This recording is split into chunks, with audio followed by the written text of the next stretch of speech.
guys, welcome back to Bait and Tackle, and today we are going to do part 2 of the line through swim baits. And if you remember these from the last video, we're going to be using these as the weights inside of the line throughs.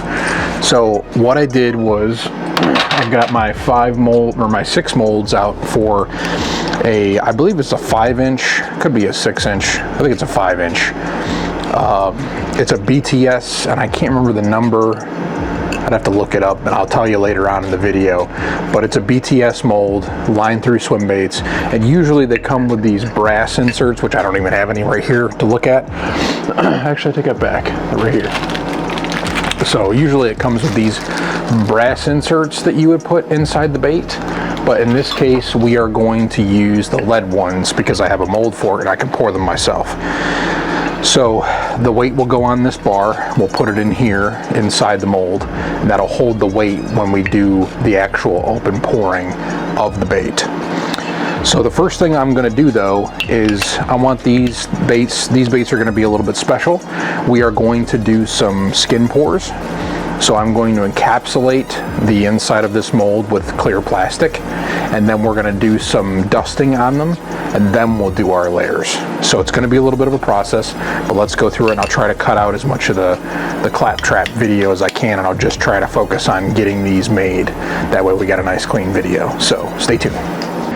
All right, so we have the plastic. I'm going to heat this up, get this going. We are going to need it pretty hot. We're not going to need these weights until later. And I'm really trying to think of how I'm going to do this video the best. This portion of the video I think is going to be the dusting portion. So I'm going to do the encapsules, and then I'm going to do the dusting portion and get them ready to pour. And I think the pouring will be the last part of the video. So I think what we'll do is, this will be part 2. We're going to make a part 3 and do the pouring in part 3. So for right now, we're just going to go ahead and do the encapsulating and the dusting. So I'm just going to lay all these out so we can see what's going on here. And what I'll do is we'll do the skin pours first, which I probably shouldn't be laying them out like this. What we'll do is we'll do the skin pours first, then we'll do the dusting portion. I think I know which one I want to do, which swim bait I want to do. It's a color I've done before, and I think it's a really, really nice looking color. So let me get my things together, thoughts together, plastic seating up. We'll come back and do the encapsule. All right, so we got the plastic heated up. We're about 360. I'm going to go ahead and degas it in the degassing chamber to get all the air bubbles out of the plastic and the moisture. Once we get that completed, we can start skin pouring these. And one thing I'm going to tell you about skin pouring these molds, and by the way, this is the 605 swim bait from BTS. The one thing I'm going to tell you about these molds is they have a little side fin that jets out, and you got to be very careful. I'm just going to fill it in with clear plastic, and that's what I've done in the past, so I'm just going to continue doing that. So I'm going to go ahead and make sure my plastic is real thin, make sure it's real hot and thin, so I can get inside of that side fin, fill it in real good. So that's one thing we need to make sure we do adequately. And there's so much air in the plastic, I wasn't paying attention, and it boiled over. So I'm gonna have to clean up that mess. I'm gonna get the plastic heated to an adequate temperature, which is probably gonna end up being like 360 or 360, 370. And then we will come back and pour these. And I'm gonna show you real quick on my phone the color pattern we're gonna do. We are going to do this blue, like a blue minnow. So this is what we're going to attempt to make, but in the 607 format. So different style bait, but that's the color we're going to go with. Okay. and that's what's gonna look like when it's dusted. So it's actually got a blue stripe down the middle there, and it's got a little bit of blue on the excess on the gill, and the fins are black, and the head is silver. All right, so we are ready to rock. We are just heating up the plastic one final time. I had to degas it twice. You do not want any air bubbles in this plastic when you do encapsulating or skin pouring. That is one thing you need to be very adamant about, is making sure there's no air bubbles. So I'm just making sure that it's extra hot now. It did yellow a little tiny bit. You probably can't tell. I can tell. But on the camera, you probably can't tell. But there it is, ready to go, super hot. So what we do here, and I'm gonna bring you down here a little bit, is I start at the tail, and I very carefully just let it go over the edge of the mold. And again, we want to make sure that that fin fills in real well.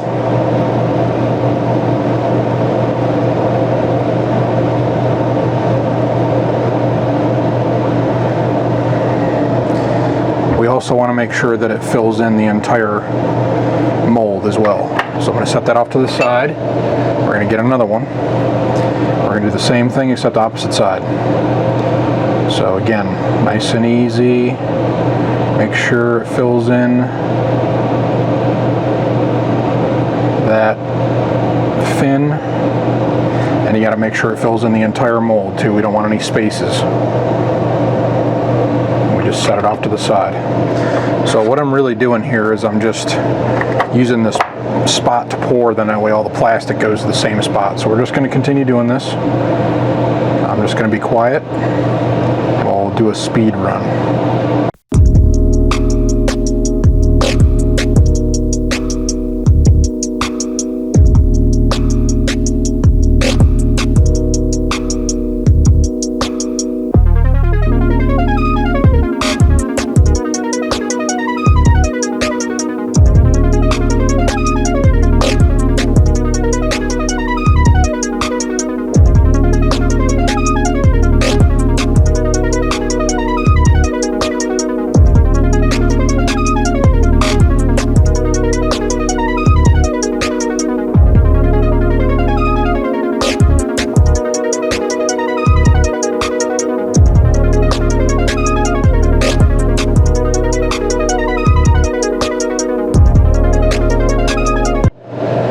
So we've got our 6 molds completed. The first one I redid just because I didn't like the way it turned out. I think it was a little bit too, I went around the eye a second time just because I thought it had to be done again. So instead of just dealing with it and heating it up later, I just figured I'd just re-pour it. I have plenty of plastic and everything. So that's really it, guys. That's all it takes. It's very hot. I would recommend that you might want to wear some gloves just to pour these.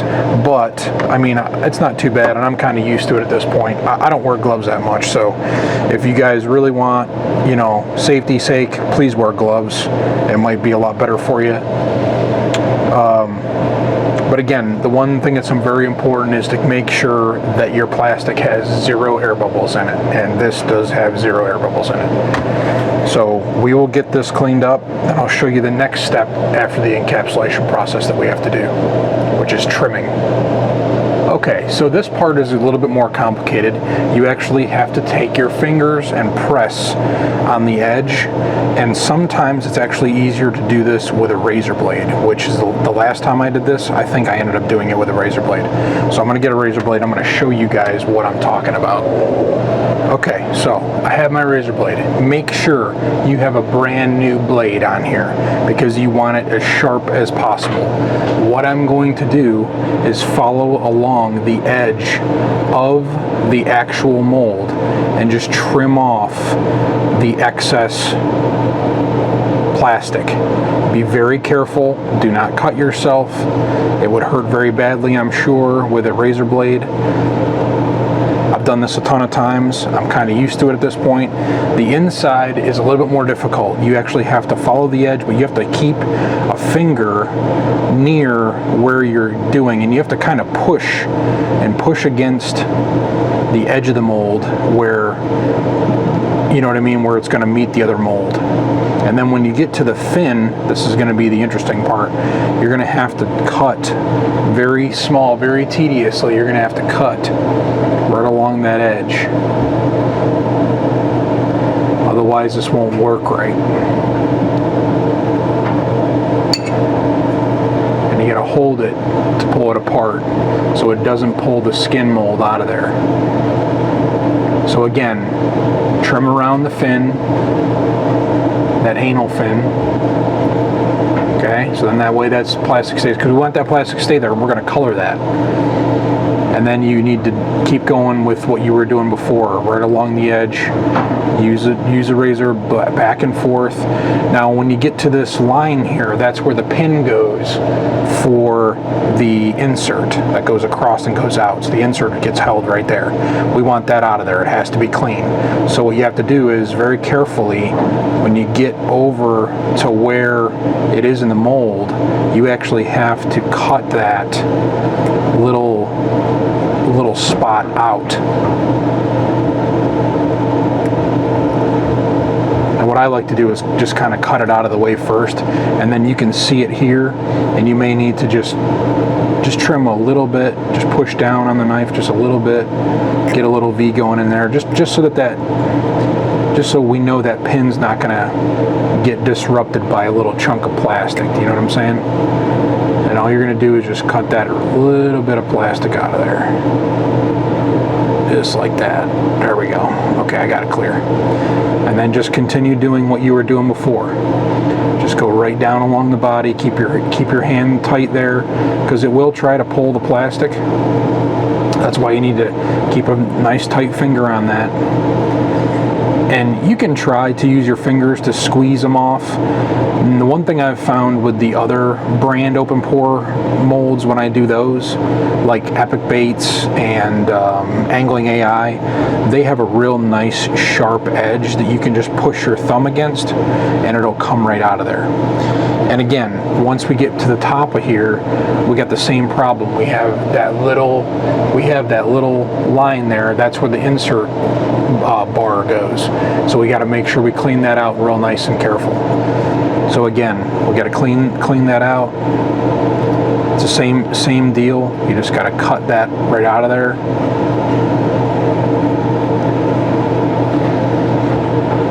And just trim off any extra. And I just use my thumb to clean up that last tiny little piece.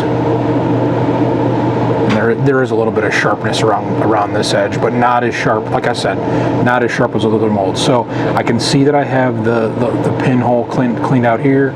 I can see I've got a room for it there. We've got room here. This filled in nicely, got that trimmed up.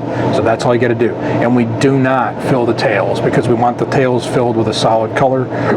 We don't want them with the skin pore part.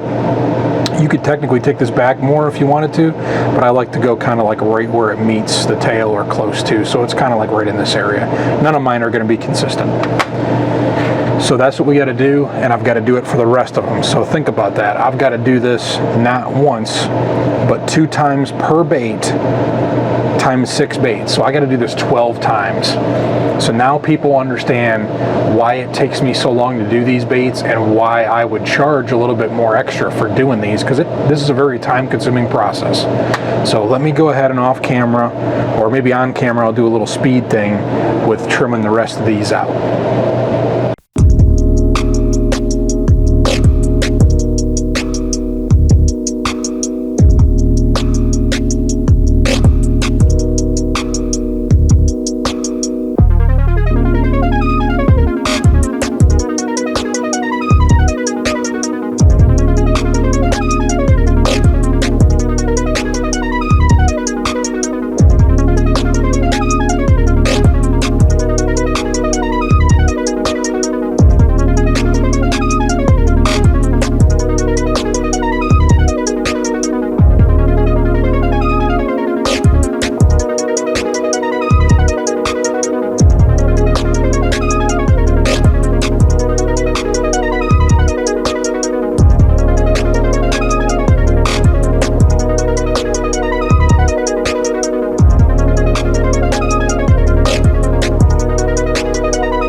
we're going to go ahead and turn off the fan. We don't need the fan anymore for this part. So we have all the molds trimmed out and skin poured. So now I can lay them out like this, the way I wanted to before.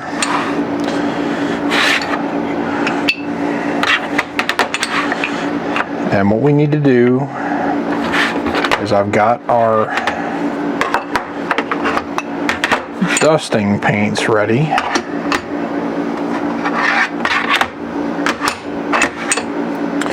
And we very carefully, I'm actually zoomed in pretty good right now, so I think I'm going to stay right there zoomed in. I want to show you guys on one of these what this is like, and then probably do a speed run on the rest of them. So I've got some silver mica powder. I've got the blue mica powder, and we're going to also need black. Now, the intention on these ones is to make them just like the other ones that I did before.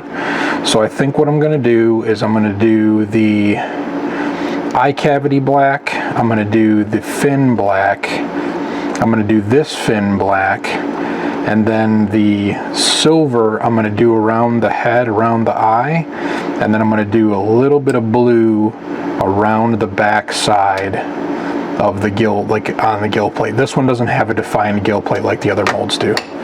So we're just going to go ahead and roll with that and just see what it looks like. So again, here's the black.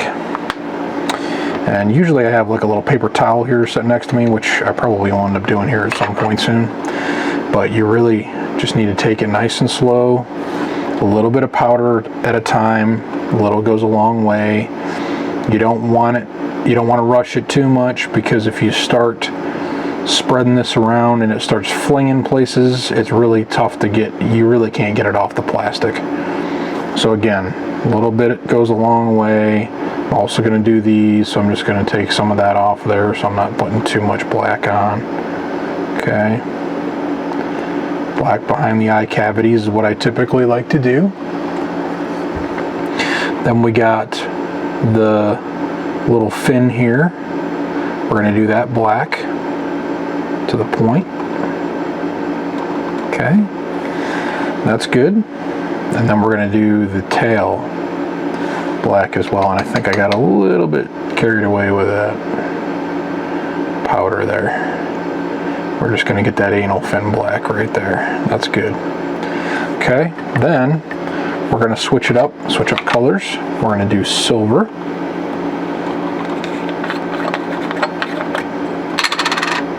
And all these little containers I got on Amazon, if anybody's curious of that. So I'm going to go ahead and dust the front part of the head silver.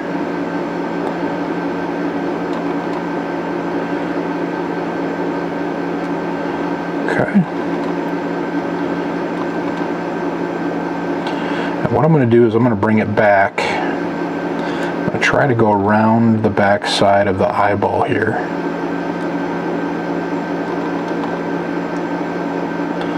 Like just like that, just a little bit behind the eyeball. Okay. Kind of like that. Okay. Surround the eyeball, and then I'm going to take the blue and I'm going to very delicately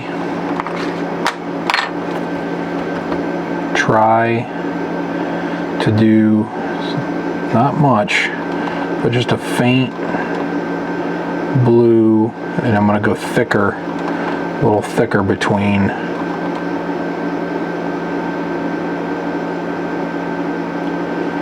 this fin and the back of the eyeball there, and the back of that silver, just a little bit thicker. And I think that's all I'm going to do, is just behind that fin down to the bottom of the gill, making almost a little gill plate. I don't know if you can see it. It's probably really tough to see. Let me see if I can zoom into that real good. There we go. So right there, just blue right in the back side, kind of creating a gill plate is that's exactly what I'm trying to do. Okay, so let's get you focused back in here. All right, so I'm going to go ahead and do that on all these, and it's going to take me a hot minute. So I'm going to go ahead and we'll speed run it.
Alright guys, well this is it. This is the completed after all the dusting, and it takes a good fair amount of time. So here's all 6 ready to go. Like I said, this is going to be part 2, the dusting portion. This is already going to be a pretty good sized video. So I just wanted to stop here and we'll wrap this up, and then we will continue on with part 3 probably the week after. So that's going to wrap it up for today's video. Like I said, the dusting portion, it takes a long time to do these. You have to skin pour them, you have to trim, and then dusting themselves takes a fair amount of time. So this is going to be part 2. Part 3 next week will be the actually pouring the 3 layers into the mold. I can't remember if it's 2 layers or 3, but we'll get into that when we do these. So we will complete these next episode, put the inserts in, make sure they fit. There's something I had to do to make them fit. You either have to trim the inserts just a little bit, which will lessen your weight, or you can trim the rod a little bit to shorten it so that it fits in the center, which is what I did. So I will show you that next episode. So thank you guys so much for watching, and remember, keep on baiting.